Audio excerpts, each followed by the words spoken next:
আমরা এখন রাজবাড়ি ঘুরতে আসছি কাশীপুর, ঠিক আছে। তো সবাইকে আমার স্বাগত আজকে ব্লগে। আর রাজবাড়ির পিছনটায় আছে কাশীপুর, আমরা ঘুরতে আসছি সবাই আছে এখন, ঠিক আছে। আর কথা হলো অম্পকাশ সবাই ঘুরতে এসেছি আমরা আগে। তো আজকে আমরা পৌঁছে গেছি, ঠিক আছে, রাজবাড়ির দেয়াল, ঠিক আছে। আর সবাই এসেছি আমরা এখন ঘুরতে এসেছি আর কাজ করা বলা বানাতে এসেছি, ঠিক। আমাদের এখন ঢুকতে দিচ্ছে না, ঠিক আছে। তো আমি দাদাকে বলছি 10 মিনিট ঢুকতে দাও, তাহলে বেশি নেই, একটু ঢুকতে গেলেই ঢুকবো।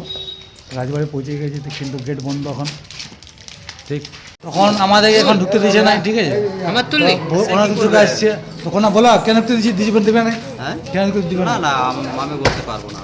তখন কী করবো, দুটো কাজটা নিয়ে ঘুরতে যাই, আমাদের কোনো ক্ষমতা নেই দাদা। দেখো দাদা কী বলছে ঢুকতে দিয়ে যাবে নাই। তো অনেক দূর থেকে আসছে, আমরা ঢুকবো দেখবো কিন্তু ঢুকতে দেবে নাই। আমাদের কী করবে, নিয়ম আমরা গেট খুলে দেবো, হ্যাঁ। আমাদের হাতে ক্ষমতা নেই।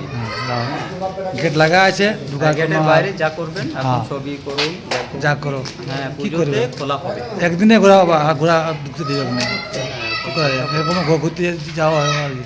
আর সবাই এসে গেছে, আমরা কিন্তু অনেক লোক কিন্তু আর ঢুকতে দিয়েছে না, হ্যাঁ ঢুকতে দিয়ে যায় এবং না। এই দাদাও আসছিল ঢুকতে, ঠিক আছে। তো এই দাদাও আসছিল ঢুকতে, ঠিক আছে। তো ইয়াকে ঢুকতে দিল নাই, সঙ্গে আমাকে আমি ঢুকতে পারলাম না, কি করবো, বলছে গাড়ি নিয়ে এসছো, আমি টুস পার্টি ঢুকতে পারলাম না। দাদা কিছু বলবে কি, দাদা ঢুকতে পারলাম না, দাদা কিছু বলবে কি, বলবে না, বক্তব্য নাই, নো কমেন্ট। বলবে না, রাজা ঘুমাইছে বলছি, ঢুকতে পারলেন বল, রাজা ঘুমাইছে বলছি, মানছে উঠেনে শুনলে যার যা বক্তব্য